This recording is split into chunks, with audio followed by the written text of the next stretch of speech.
First up is adoption of minutes from June 23rd. Have someone move adoption, please. Thank you, Rob. Seconder Ken. Any discussion, questions? Thank you. I'll call the question then. All in favor? Thank you. None opposed? Passes. First up is a delegation. Mohan Izadeh regarding traffic incidents at Clearbrook Road and McClure. Please feel free to address us. Mr. Moss, yes, you can. Yes, absolutely. Go just Welcome. to the podium there if you like. Whichever is most convenient. Sure. Yeah. Thanks, Mike.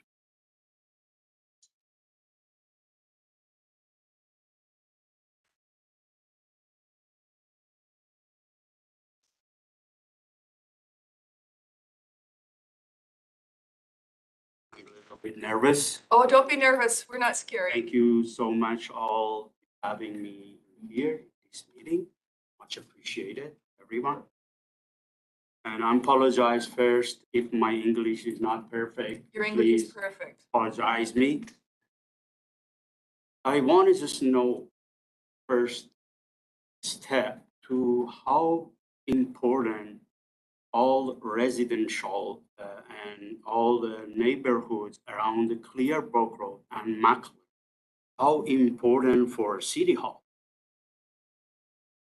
And the second thing, I came here to the City Hall and complain about the traffic, all the semi-truck with the 40 tons of load passing Macklin Road with 80, 100 kilometers early morning at 3 o'clock, 4 o'clock, and shaking all our houses.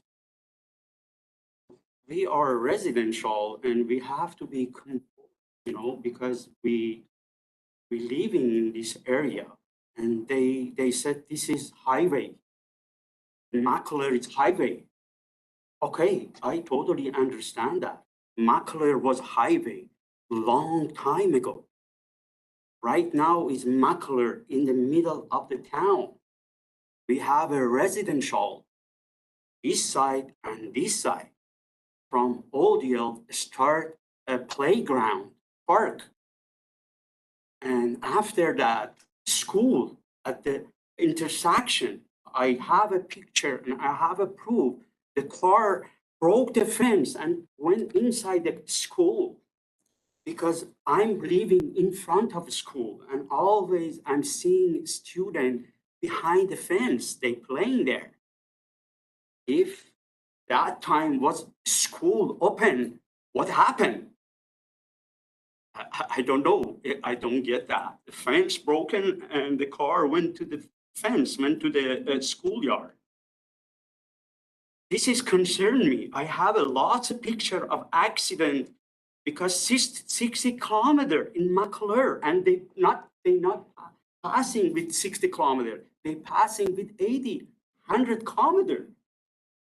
All the semi-truck and all the cars, we have a noise enough on that intersection. I'm not complaining about small cars, not me and not all neighbors. I walked and I talked to all neighbors. They all complaining about that. And they came to City Hall. Nobody answered it. We called the police department about speed.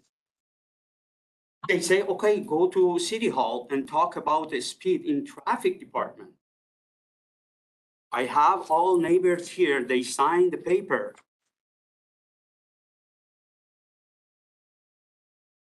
I didn't have a good leg to walk to all from the beginning of the Macklin to the end of Macklin. But please, if somebody do that, much appreciated, and ask all neighbors, this is not my word, this is everybody's living in that area. And intersection, it's very bumpy there. When all semi-truck passing that road with the empty, with no load, it makes very noisy. And this is not just my house. I walk to the third, fourth house of the intersection after my house. They're shaking them house as well. It's not mine only. Please do something about it. Don't wait, somebody died in this area, and do something. Before any danger, please do something about this road. We can help and make a beautiful boulevard there. This is boulevard right now. It's not the highway. We have a highway number 1 there, and they can go 100 kilometers, 110 kilometers. I just here to say that, please do something about this road. This road, playground, a school, and playground, and a school again. If you look at the old Yale in 3-way intersection there, it's playground, and then coming to Clearbrook Road, and after that residential. After that, in Clearbrook and McClure, it's a school zone there with a small fence there. I came here once and talked. I said, this is a school zone. How come it's not 30 kilometers? They said, oh, we have a fence.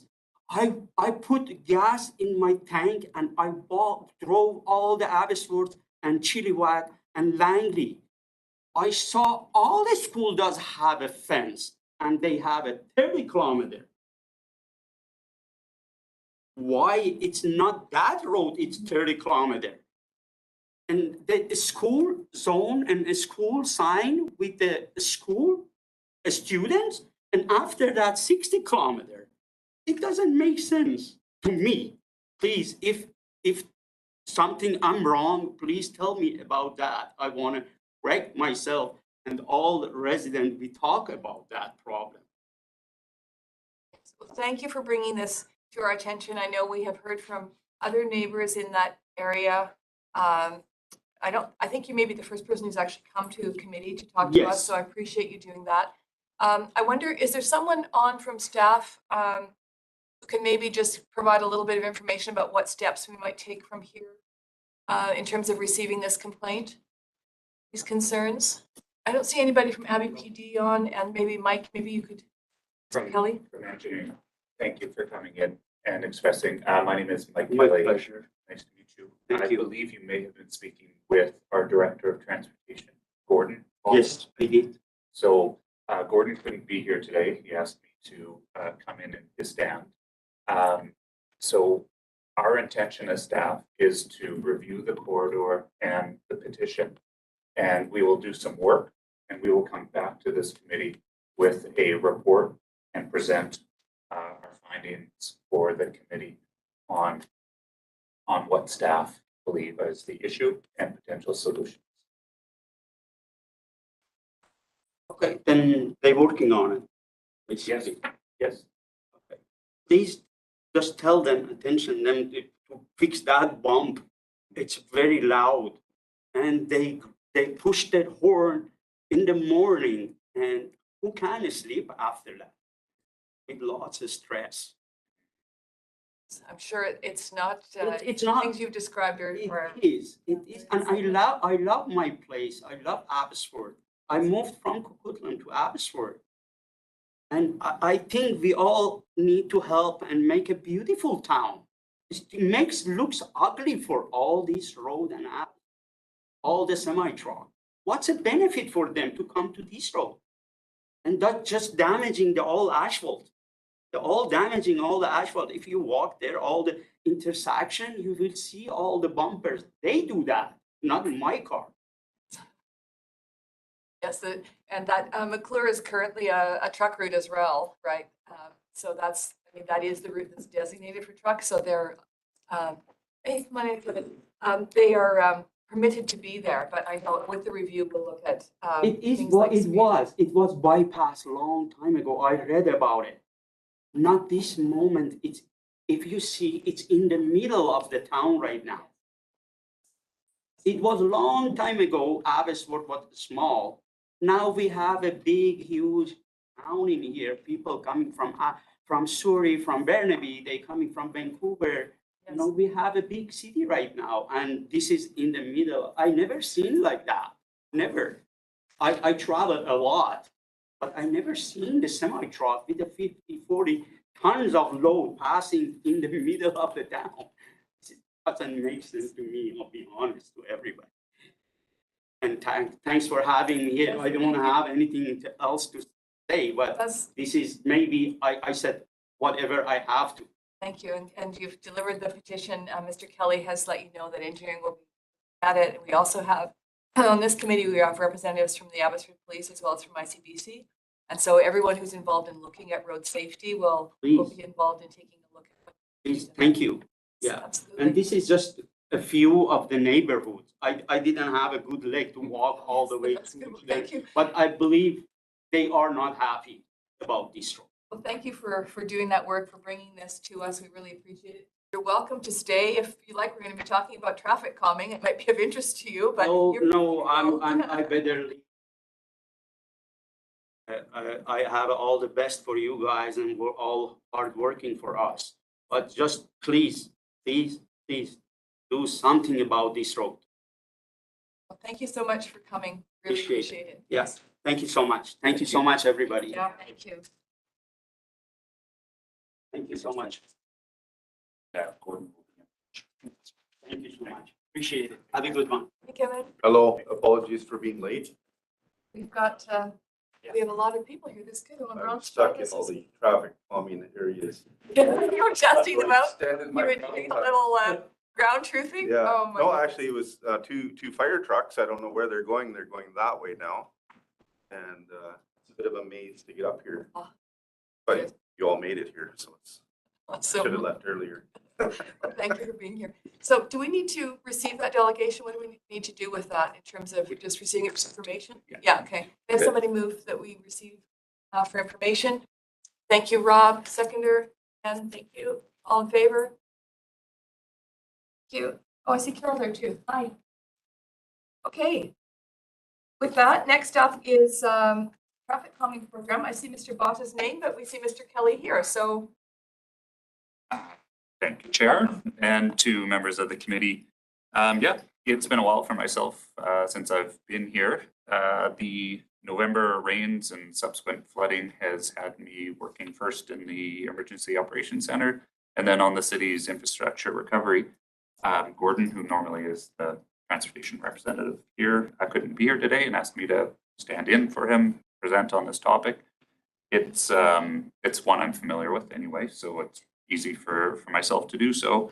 And yes, if we, I'll just advance on the slides here. So to everybody in the committee and online, the purpose of presenting today is just to share the city's plans for the 2022 traffic calming.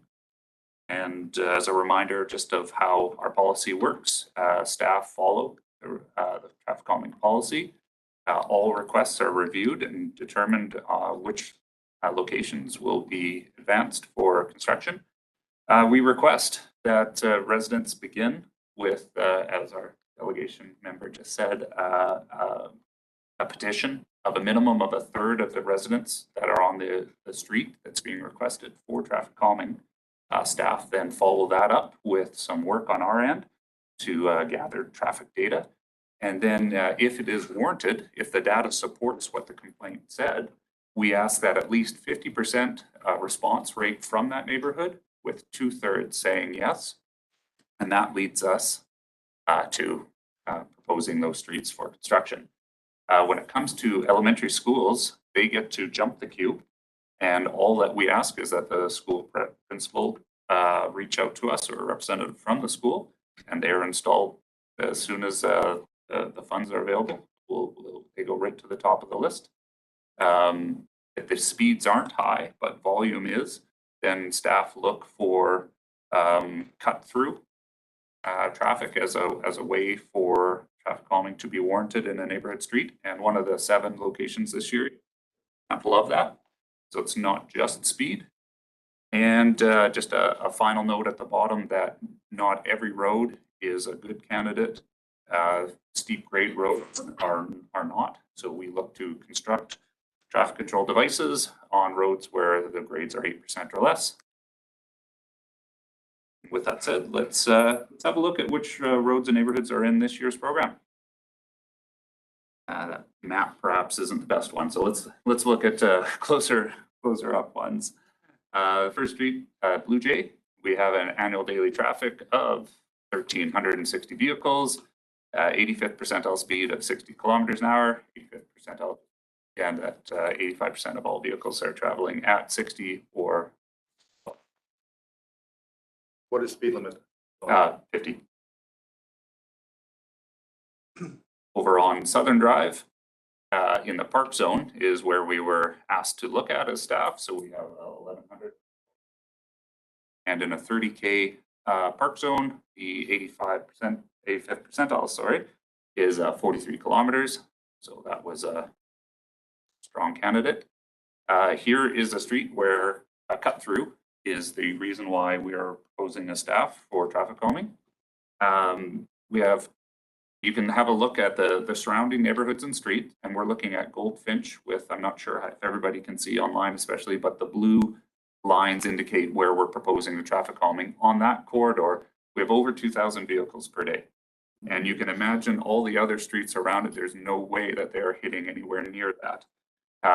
That's more like almost double what we would expect. So although the 85th percentile speed is near or at the speed limit of 50, that is a lot of volume. The neighborhood was quite upset about this and assuming correctly that people were using their road as the cut through. So staff concurred, and we are proposing the traffic calming measures as you see. How many locations are there, Mike? Look, I'm seeing like. I see 6. Okay. Over on Crestview, this is another park location where the 30K speed limit, the 85th percentile is almost 40. And given that the annual daily traffic is almost 2,000 in this location, that amount of volume plus the 85th percentile being 10 over the limit in the park, that was enough for us from a staff level to agree. This one should be in. And here's an example of a school zone. This is over in Matsqui Village. Again, so a request from the school means that we do not require a traffic study. It's already a 30K zone. And you can see the city actually had attempted some previous traffic calming measures below with the sort of the bump outs there. Very wide street without any attention from engineering put onto a location. A driver might just go through. So we've already tried one attempt, and now we're taking it to the next step. So attempt 1 was to narrow the road via a bulge, and now we are actually putting a physical traffic calming measure on the street. And again, that just highlights that there is a school and that people need to change their behavior.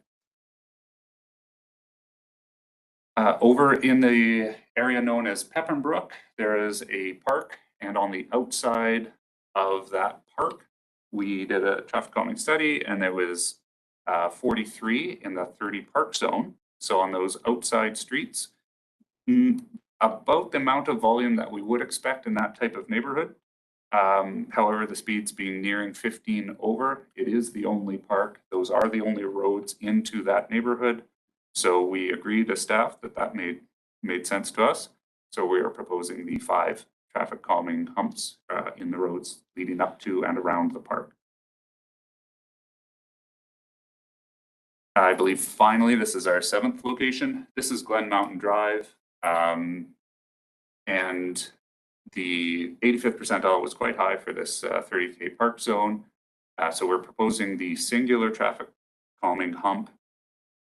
Typically, we would put 2 in a traffic calmed location. However, the grade of Glen Mountain, as it goes off to the right side of the screen, goes up to St. Moritz.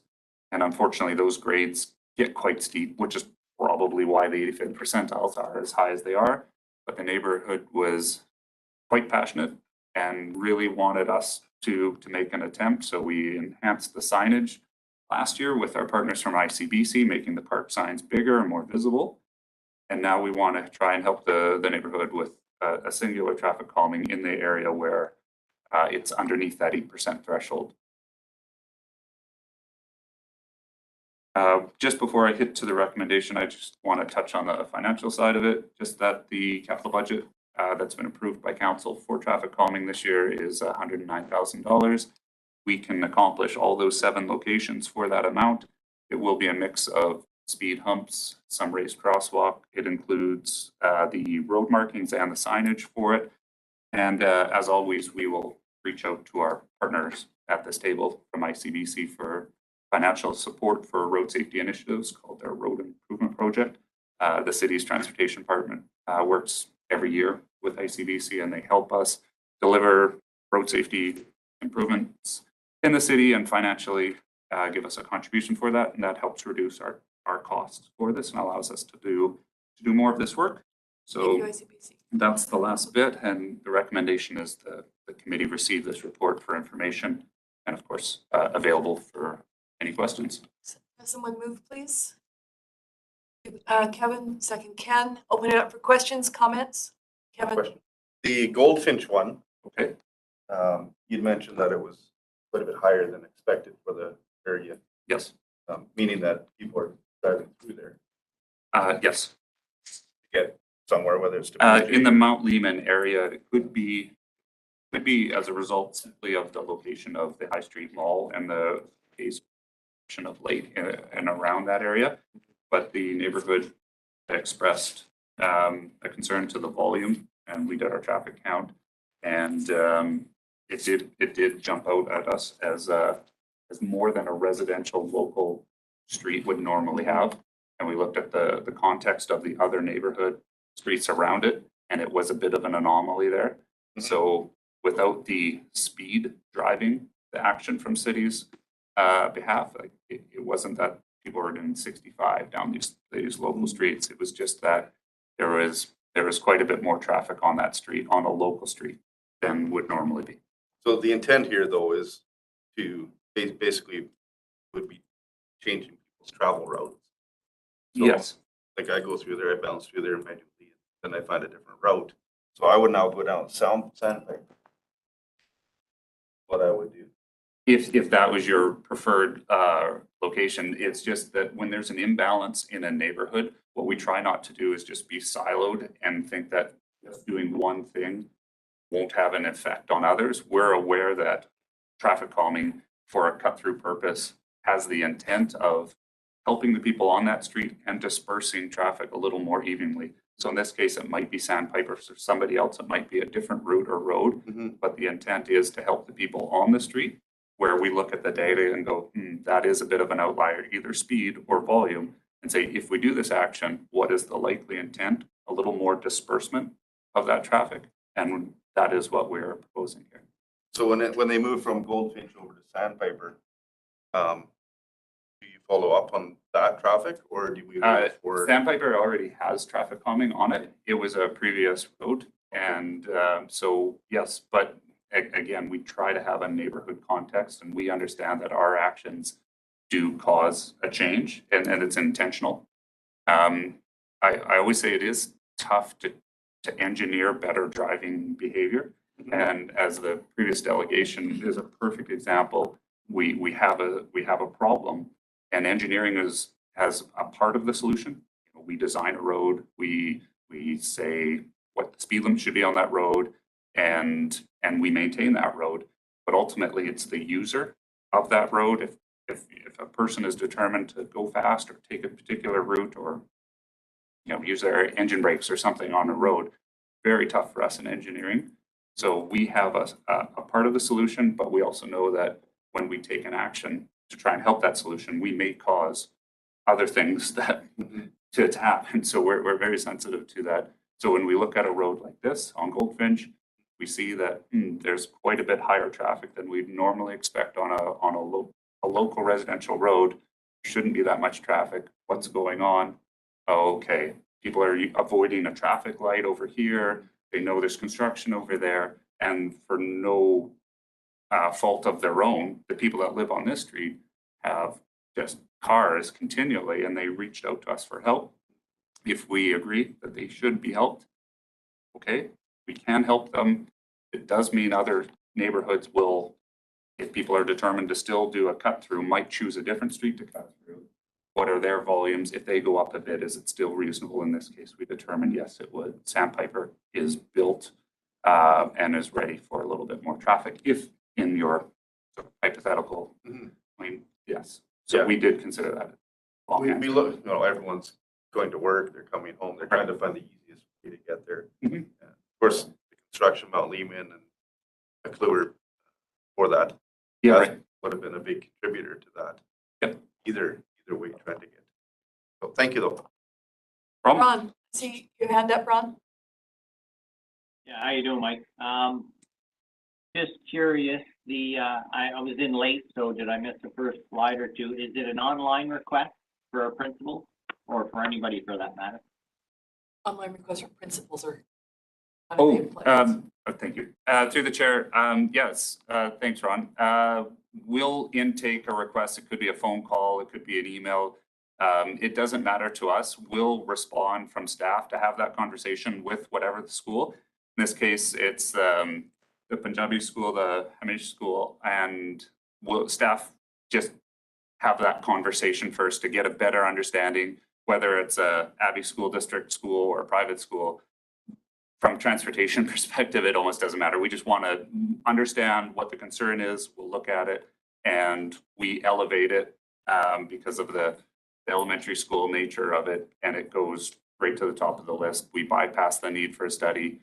If a school principal who's there day in and day out is observing something and they're concerned enough about it that they've reached out to us by a phone, by a letter, or an email, it's just a mechanism to engage us in a conversation. And in this case, we had that conversation, looked at it, top of the list, and that's why it's being proposed this year. Did you have a follow-up, Ron?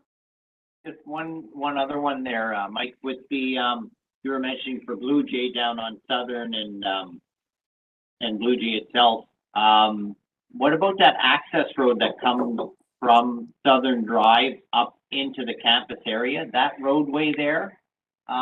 If they need something traffic calming right there, is that us or would that be you? Thank you, through the chair. Ron, for this one, why don't we just have that conversation offline? I think I need a little bit more time just to review what we're doing there and how that ties into it. I would see that. I think that's on us. So thank you for flagging it. Let us and staff have a look at that. And then we can either add it to it if you flagged something that we have overlooked, or we'll explain why that might be a next year or a subsequent year one. So let's take that one offline and we'll have a closer look at it and you can share what you're concerned on. Perfect, thanks. Okay. BJ, I see you up there with your hand. Yeah, I just had a question. It's more for information. Neighborhood surveys, you're looking for at least a 50% response rate. And I'm just curious, like, do you see substantially more than that? Like, what's the level of participation in these surveys? Thank you, through the chair. Almost overwhelmingly, the public have reached out to city for help, just like as the delegation was, because they're very upset or passionate about it. So almost 95% of the time, we get a very strong response because it's something that the neighborhood has talked about, and they see this as, oh, good, the city's listening. They're doing something. We get a great response. From time to time, we will get somebody in a neighborhood who or individualistically thinks that there's a problem in the neighborhood and comes to us with all the same passion and vigor that you would expect. And then when we go out to the neighborhood, we find out that that was the only person in the neighborhood who felt that way. So that is why the policy, we're here as staff to put our time and energy into a neighborhood that really truly wants it, and it's warranted. So that's why the policy is. Almost always it is the former. There is a problem. Everybody knows it. They reached out for us for help. The traffic counts and studies confirms what they already kind of knew. And then we come to this committee and say, okay, it's warranted. They all want it. So good question. It's almost always strong support from the neighborhood. But I have been here before at this committee saying there were 9 proposed, but only 8 received support. And that was one where it was just an individual that was grumpy. Got it. Thank you. Anyone else with a comment or question? I have a couple, but I'll go to the committee. I'll first, Ron. What kind of success do you find after this speed measures are put in place? Do you find, I know it's hard to follow up because you're off to the next problem and you don't really have time to talk to all the good people. Like it's a squeaky wheel that gets the grease. But do you find, like, do the residents that maybe started the petition follow up and say, oh my goodness, this is great, we can now live at peace? And is the speed hump the most effective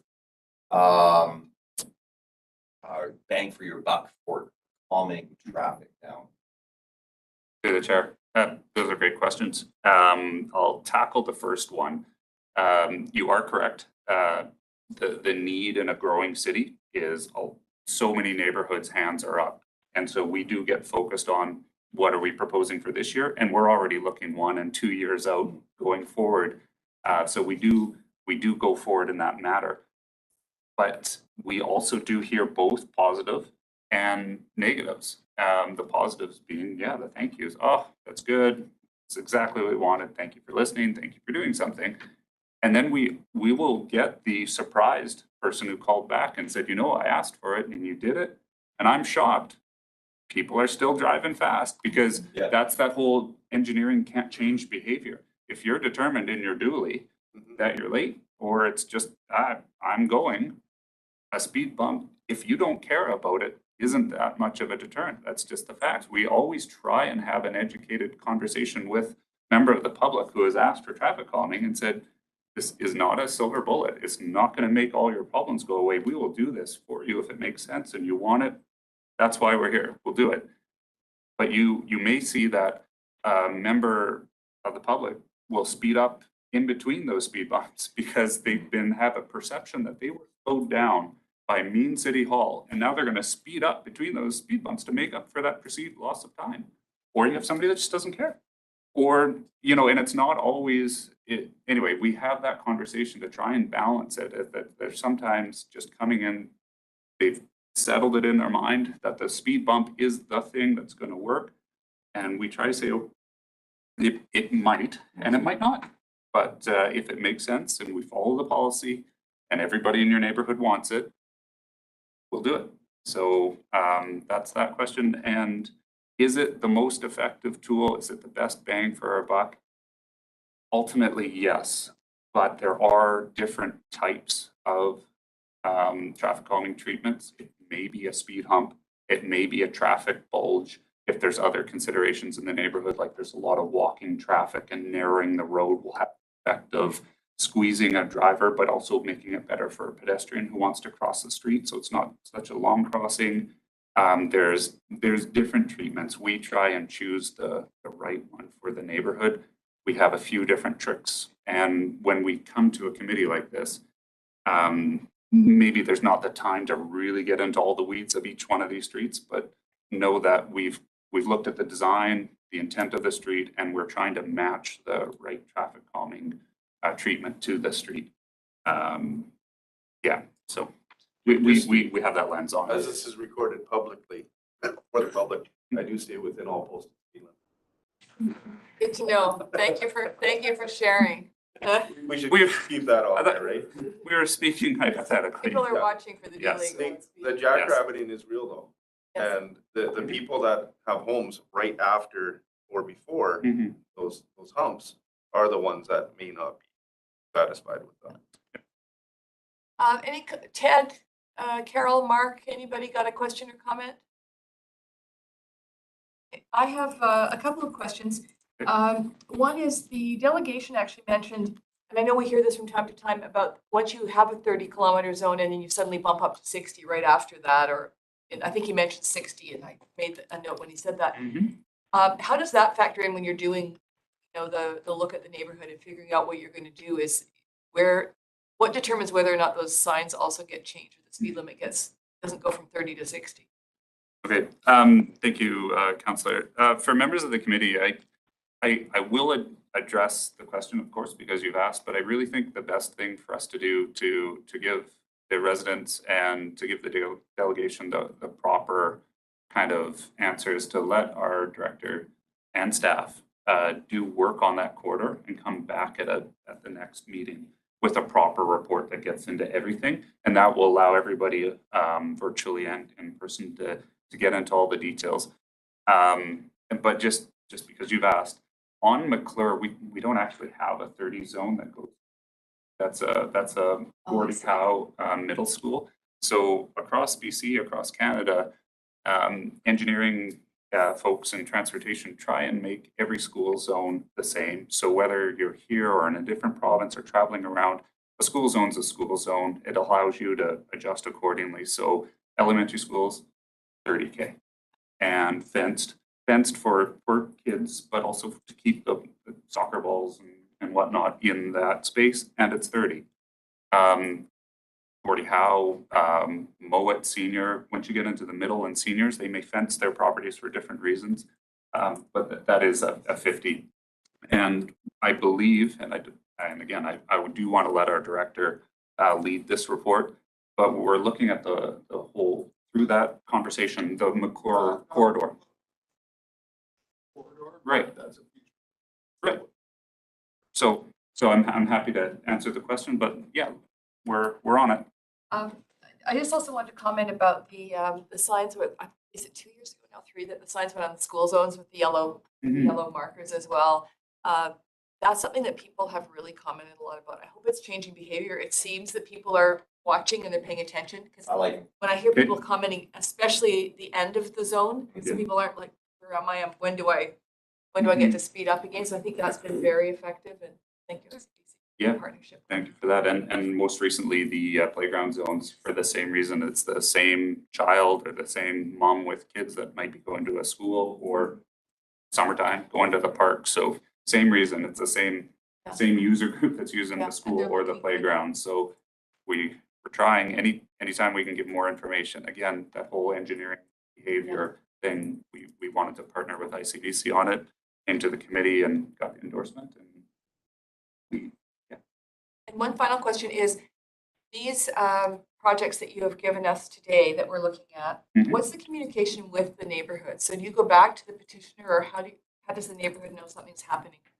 Thank you, Chair, to the delegation or to the committee. Yeah, so the final step in the traffic calming policy from the staff's perspective is, after all the work's done, we come to the committee here, receive an approval, and thank you for that. We will then send letters back to the neighborhood and let them know it's sort of a notice of project. Then it becomes less sort of formal in terms of them having to do work and respond back. This just becomes a postcard notice of when the work will occur. So that's the final closed loop on our process. Thank you. Anyone else with a comment or question on this report? Seeing none, then I'll call the question. All in favor? None opposed? Thank you very much. That carries. Thank you. Thank you, Mr. Kelly. Appreciate that. Next is the member roundtable. And just before I open that up, I brought these books in. I got these at Lower Mainland Local Government, and it's all about wood construction. There's some really good information in there. The book in particular, the bigger book, has some beautiful examples of the structures that have been done, and there's various different things. So I just brought them here. If you want them, feel free to take them away. They're just, they might be of interest. They're pretty cool in terms of people going, I didn't know you could build buildings out of wood. And I'm like, well, yes, indeed. And guess what's happening now? We have some changes in the building code. So they're just a lot of it's stuff that will be, of course, well known to members around this table. But I thought you might enjoy just some of the pictures and understanding that these materials are out there for people to learn more about it. So that's there. Anyone with anything for the good of the cause? Comments, questions? Share. Dennis, yes. I just wanted to share that I've been working with the Speed Watch coordinator out of the Abbotsford office, and I'm training the new batch of volunteers that are coming in. Oh, excellent. So we're going to have some energized volunteers coming in. So get ready to see more. Excellent. That's good. I know it's been a long haul. The volunteers that were working before doing that, I know some of them have gone to other things and have aged by a couple of years and are no longer able to volunteer. But it's just such a good program. The volunteers are really excited. They are, and I train trained a big group on Tuesday evening, and I've got Saturday. So yeah, this is great to have volunteers back. Very excited. That means we won't have you joining us from the roadside while you're doing speed watch yourself, right? Well, I'll just be there to kind of motivate Oh, them. for 2 weeks. Yeah. It's really rolling around town that. Oh, it's okay. We've seen her out on the roads before. They usually give us the thumbs up. Oh, good. Good. Carol, did you have your hand up? No, okay. Anyone else? Okay, our next meeting is September the 22nd, so we'll enjoy a good summer in the meantime, and I'll ask for a resolution to adjourn. Thank you, Kevin. Ken, all in favor? Thank you, everyone. Thanks for being here. Thanks for your time and all of your participation. We will see you back in September. Thanks a lot. All right. Have a good summer.